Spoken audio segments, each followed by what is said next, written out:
ഒരു ബജറ്റിനെ നമ്മൾ വിലയിരുത്തേണ്ടത് ആ ബജറ്റ് അവതരിപ്പിക്കുന്ന കോണ്ടെക്സ്റ്റ് എന്താണോ അതിന്റെ വെളിച്ചത്തിലാണ്. സൗദി അറേബ്യ ക്രൂഡ് ഓയിൽ കയറ്റുമതി ചെയ്യുന്നതിനേക്കാളും കൂടുതൽ ഇന്ത്യ കമ്പ്യൂട്ടർ സോഫ്റ്റ്വെയർ കയറ്റുമതി ചെയ്യും. വളരെ ഇമ്പോർട്ടന്റ് ആയിട്ടുള്ള statistics. A budget for growth and Viksit Bharat എന്ന് ഞാൻ പിന്നീട് ഒരു ഡെവലപ്ഡ് ഇന്ത്യ, വികസിത് ഭാരത് എന്നുള്ള ഒരു ലക്ഷ്യം, ആ ലക്ഷ്യം നേടാനുള്ള ഒരു ബ്ലൂ കൂടിയാണ് ഈ ബജറ്റ് എന്നുള്ളത് ധനമന്ത്രി ബജറ്റ് അവതരിപ്പിക്കുമ്പോൾ പറഞ്ഞിട്ടുണ്ട്.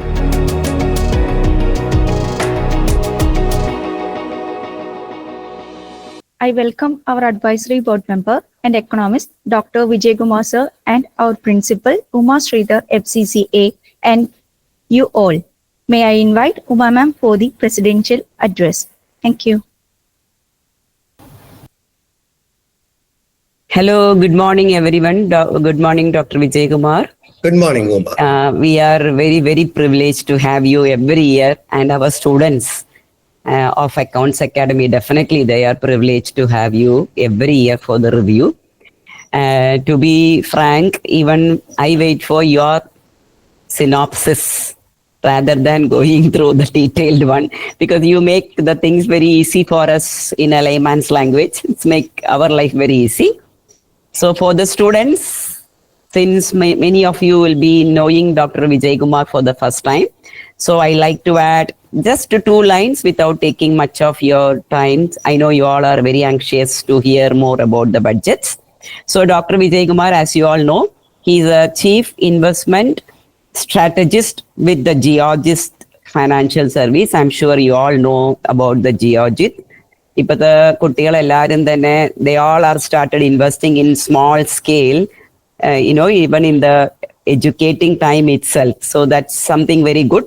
And for you, you should not. Those type of students should never miss Dr. Vijay Kumar's articles and the budget reviews, etc. And Dr. Vijay Kumar is known for his articles on capital market, wealth management, and even Indian and global economy also. And as you all know, he presented many papers and delivered many lectures on the capital market in both national and international seminars. And also, he has authorized some books on economics and presented around 8+ papers on international seminars and 60+ papers on the national seminars. So these are just a few for you to know about Dr. Vijay Kumar. And as I mentioned, he always writes so many articles in Economic Times and other newspapers. So as usual, this time also I was waiting for his synopsis about the budget 2025, and he mentioned especially investing in 2025 will be headwinds and tailwinds. So let us hear what are the headwinds and tailwinds he has seen before the budget came into presentation. And of course, he said a little challenging for the Indian economy.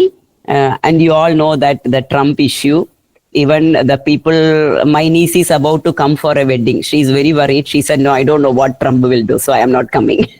So that is the personal attitude of the American Indians. So that definitely has an impact. But I feel India is really growing in globally with regard to the potentials we are having with the political system and the digital economic support. India is amazing. And, even the layman is having the Google Pay. Even the street vendors are having Google Pay. So digitally, that's really, I feel very proud when I travel. I travel across India a lot. So when I notice these things, we all are educating irrespective of the age factor, though they don't know much about the technicality of using, but everybody is managing with the digital world. That itself is growing global recognition with considering our population size. And of course, we know the political situation for the past few years, it's a little bit stable. So together with all these things, the headwinds and tailwinds should balance, and I'm sure he will able to guide us, especially the investors in the stock market. I know it's a bit challenging. Let's hear his clues how to handle the situation based on the budget. And as I mentioned, people who are with the share stock market, you should really pay a very sharp ears to Dr. Vijay Kumar's points.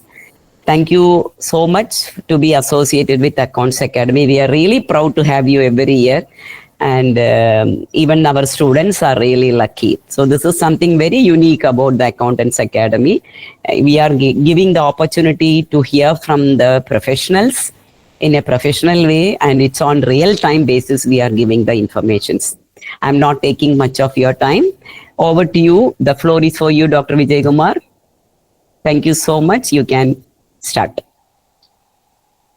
Thank you, Uma. Thank you. Shaju, Uma are the members of the faculty of Accountants Academy and dear students. I hope I am audible. You can hear me, okay? Okay. So, making a presentation on the budget after the budget has been presented in the parliament by the finance minister has been a regular thing for me.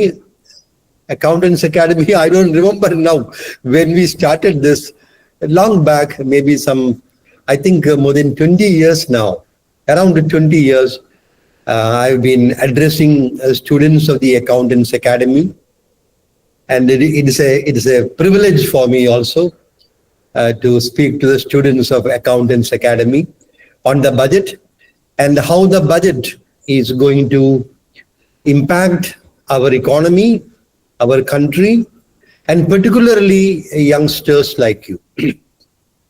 ഞാൻ മലയാളവും ഇംഗ്ലീഷും കൂടെ കൂടിയിട്ടുള്ള ഒരു മംഗ്ലീഷ് ആണല്ലോ ഇപ്പോഴത്തെ ഒരു ശൈലി. അപ്പൊ രണ്ടും കൂടെ കൂടിയിട്ടുള്ള ഒരു ഭാഷയിൽ സംസാരിക്കാം. സാധാരണ അങ്ങനെയാണ് പതിവ്.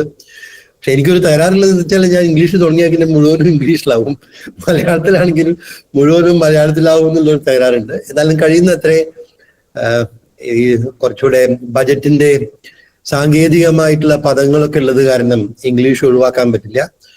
So I will do it in A mixture of English and Malayalam. ഒരു ഇക്കോണമിനെ, സമ്പദ് വ്യവസ്ഥയെ നിയന്ത്രിക്കാനും അതിനെ മുന്നോട്ട് നയിക്കാനും സമ്പദ് വ്യവസ്ഥ നേരിടുന്ന വെല്ലുവിളികളെ അതിജീവിക്കാനും ഒക്കെ തന്നെ വളരെ വിപുലമായി പറയുകയാണെങ്കിൽ ഇക്കണോമിക്സിൽ രണ്ട് നയങ്ങളാണ്. വളരെ ബ്രോഡായിട്ട് പറയുകയാണെങ്കിൽ രണ്ട് നയങ്ങളാണ്. ഒന്ന് മോണിറ്ററി പോളിസി, രണ്ട് ഫിസ്ക്കൽ പോളിസി. മോണിറ്ററി പോളിസി എന്ന് പറയുന്നത് കേന്ദ്ര ബാങ്ക് നടപ്പിലാക്കുന്നതാണ്. പിന്നീട് കേന്ദ്ര ബാങ്ക് റിസർവ് ബാങ്ക് ഓഫ് ഇന്ത്യയാണ്. റിസർവ് ബാങ്ക് 2 മാസം കൂടുമ്പോൾ നമ്മുടെ മോണിറ്ററി പോളിസീൻ്റെ അനൗൺസ്മെൻ്റ് ഉണ്ടാവും.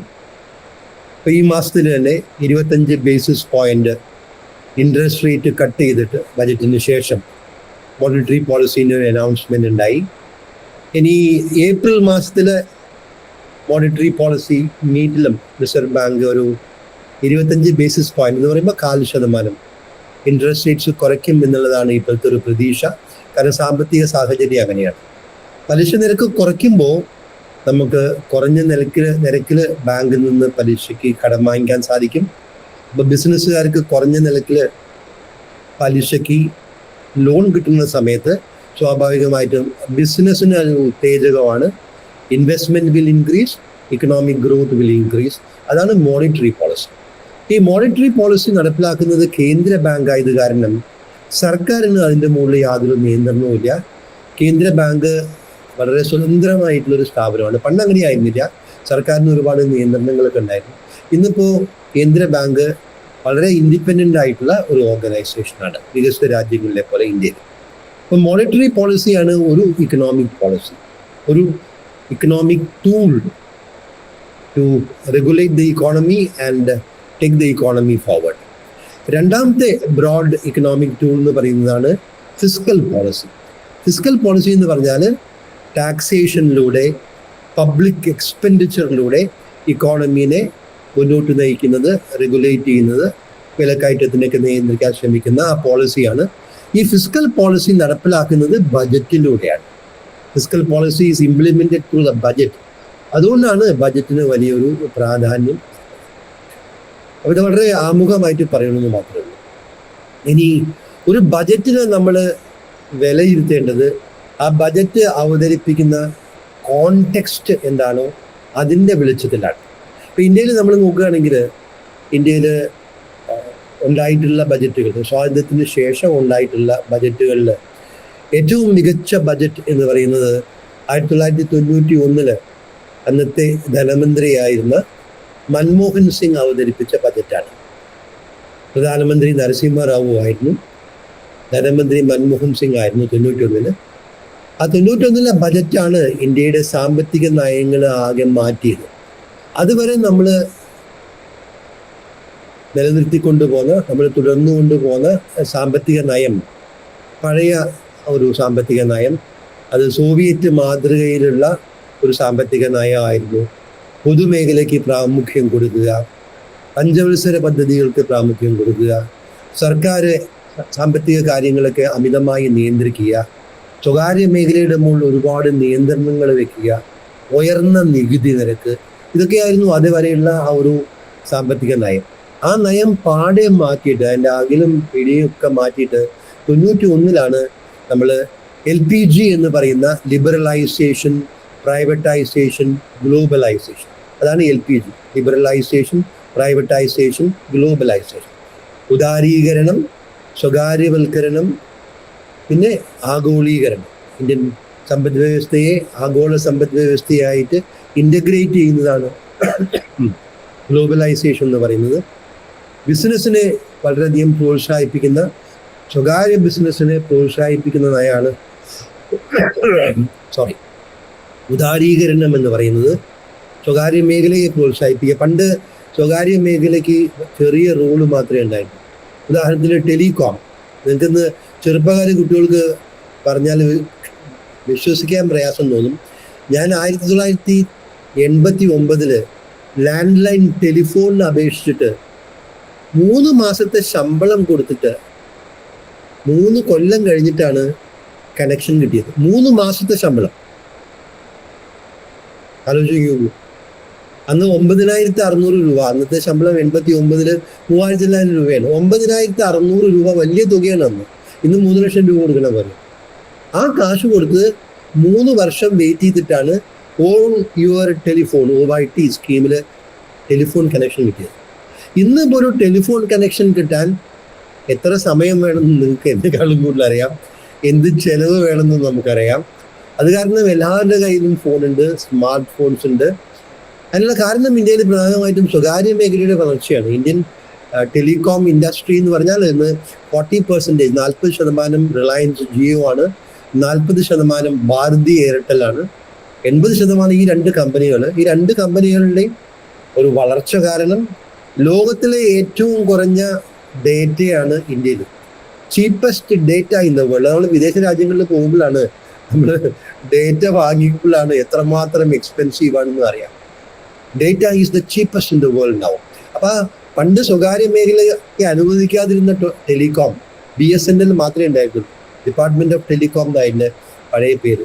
അത് സ്വകാര്യ മേഖലയ്ക്ക് അനുവദിച്ചപ്പോഴാണ് സ്വകാര്യ മേഖലയുടെ വളർച്ചയുടെ ഫലമായിട്ട് ഈ ഒരു ഗ്രോത്ത് ടെലികോം ഇൻഡസ്ട്രിയിൽ ഉണ്ടായത്. അതുമാതിരി നിരവധി ഉദാഹരണങ്ങൾ പറയാൻ പറ്റും. ഞാനത് ഇപ്പം നമ്മുടെ വിഷയമായത് അതല്ലാത്തത് കാരണം അതിലേക്ക് പോകുന്നില്ല. അപ്പോൾ ഈ പ്രൈവറ്റൈസേഷൻ, ലിബറലൈസേഷൻ, ഗ്ലോബലൈസേഷൻ എന്നുള്ള നയം 91 തുടങ്ങിയതിന് ശേഷമാണ് ഇന്ത്യൻ സമ്പദ് വ്യവസ്ഥയിൽ ഉയർന്ന സാമ്പത്തിക വളർച്ചയുണ്ടായത്. $100 മില്യൺ ആയിരുന്നു 90-91 നമ്മുടെ IT എക്സ്പോർട്സ്, IT കയറ്റുമതി, IT കമ്പനികളുടെ. ഇന്നിപ്പോൾ അത് 230 ബില്യണാണ്. 100 മില്യൺ പറഞ്ഞ M മില്യൺ ആണ്. ഇപ്പൊ 230 പറയുന്നത് ബില്യണാണ്. 1000 മില്യണാണ് ഒരു ബില്യൺ. അപ്പൊ വളർച്ചയുടെ ഒരു തോത് നോക്കിയോക്കൂ. സൗദി അറേബ്യ ക്രൂഡ് ഓയിൽ കയറ്റുമതി ചെയ്യുന്നതിനേക്കാളും കൂടുതൽ ഇന്ത്യ കമ്പ്യൂട്ടർ സോഫ്റ്റ്വെയർ കയറ്റുമതി ചെയ്തു. വളരെ ഇമ്പോർട്ടൻ്റ് ആയിട്ടുള്ള സ്റ്റാറ്റിസ്റ്റിക്സ്. ഞാനത് 2 കൊല്ലം മുമ്പ് ഒരു പാനൽ ഡിസ്കഷൻ ഡൽഹി ഒരു സ്റ്റേറ്റ് ബാങ്ക് ഓഫ് ഇന്ത്യൻ്റെ ഓൾ ഇന്ത്യ പാനൽ ഡിസ്കഷൻ ആയിരുന്നു. ഇവരുണ്ടായിരുന്നു. അത് അപ്പൊ അതിന് പാർട്ടിസിപ്പേറ്റ് ചെയ്ത് അതിനകത്ത് മിനിസ്ട്രി ഓഫ് കോമേഴ്സിലെ ഒരു IAS ഉദ്യോഗസ്ഥന്റെ, മിനിസ്ട്രി ഓഫ് കോമേഴ്സിന്റെ, അദ്ദേഹത്തിന് അറിയായിരുന്നു 230, ഇപ്പൊ ഞാൻ പറഞ്ഞ ആ ഫിഗർ 2 കൊല്ലം മുമ്പ് അതിനേക്കാളും കുറവാണ്. ആ ഫിഗർ നമ്മുടെ IT എക്സ്പോർട്സ് ആണെന്ന് അദ്ദേഹത്തിന് അറിയായിരുന്നു, കാരണം കോമേഴ്സ് മിനിസ്ട്രിയിലുള്ളതല്ലേ. പക്ഷെ ഞാൻ ഈ ഒരു ഡേറ്റ പറഞ്ഞപ്പോൾ, thank you professor Vijayakumar, I was not aware of that. Saudi Arabia crude oil കയറ്റുമതി ചെയ്യുന്നതിനേക്കാളും കൂടുതൽ ഇന്ത്യ സോഫ്റ്റ്വെയർ കയറ്റുമതി ഉണ്ടെന്ന് പറയുമ്പോൾ നമ്മുടെ മിനിസ്ട്രി ഓഫ് കോമേഴ്സ് ആൾക്കാർക്ക് അറിയില്ലായിരുന്നു ആ കമ്പാരിസൺ വളരെ റെലവെന്റ് ആണ്. അപ്പൊ അത്രയും ഉയർന്ന കയറ്റുമതിയൊക്കെ തന്നെ സോഫ്റ്റ്വെയറിലൊക്കെ സാധ്യമായതുകൊണ്ടാണ് ഇന്ത്യയിൽ ധാരാളം ഫോറിൻ എക്സ്ചേഞ്ച് ആയതും ഇന്ത്യൻ്റെ എക്സ്പോർട്സ് ഗണ്യമായി വർദ്ധിച്ചതും. നമ്മുടെ 80% ക്രൂഡ് ഓയിൽ നമ്മൾ ഇറക്കുമതി ചെയ്യുന്നതാണ്. അത് ഇറക്കുമതി ചെയ്യാനുള്ള പണമൊക്കെ തന്നെ ഈ എക്സ്പോർട്സിനാണ് വന്നത്. അത് ആ ഗ്ലോബലൈസേഷന്റെ ഫലമായിട്ടുണ്ടായതാണ്. അപ്പൊ ചുരുക്കി പറയുകയാണെങ്കിൽ 91 ആ ഉദാരീകരണ നയം, ലിബറലൈസേഷൻ നയം നടപ്പിലാക്കാൻ തുടങ്ങിയത് മൻമോഹൻ സിംഗിന്റെ 91 ജൂലൈയിലെ ബജറ്റിലൂടെയാണ്. Therefore, Manmohan Singh's 1991 budget is regarded as the greatest budget in India, the best budget in India. In my opinion, that is the best budget. പക്ഷെ അതിനുശേഷം മൻമോഹൻ സിംഗിന്റെ കുറെ ബജറ്റ് അവതരിപ്പിച്ചു. പക്ഷെ അതൊന്നും തന്നെ അത്ര കേമമായിട്ടുള്ള ബജറ്റ് ആയിരുന്നില്ല. കാരണം എല്ലാ കൊല്ലവും അങ്ങനെ ചെയ്യാൻ പറ്റില്ല. ആ ഒരു historical context is very important. 91 India വലിയൊരു massive balance of payments crisis. India സ്വർണം ബാങ്ക് ഓഫ് ഇംഗ്ലണ്ടിൽ പണയം വെക്കേണ്ടി വന്നു. കുറെ സർക്കാരിന്റെ കയ്യിലുള്ള സ്വർണം കുറെ വിൽക്കേണ്ടി വന്നു. IMF ലോണിന് അപേക്ഷിക്കേണ്ടി വന്നു.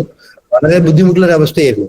ആ ഒരു ക്രൈസിസിലാണ് ഇത്ര ധീരമായിട്ടുള്ളൊരു ബജറ്റ് അവതരിപ്പിച്ച് സമ്പദ് വ്യവസ്ഥയെ മുന്നോട്ട് കൊണ്ടുപോയത്. So that is regarded as the greatest budget in India, 91 budget. പിന്നീട് 1996 97 സാമ്പത്തിക വർഷത്തേക്ക് പി ചിദംബരം, അന്നത്തെ ധനകാര്യമന്ത്രിയായിരുന്ന പി ചിദംബരം ദേവഗൌഡയായിരുന്നു ഇന്ത്യയുടെ പ്രധാനമന്ത്രി.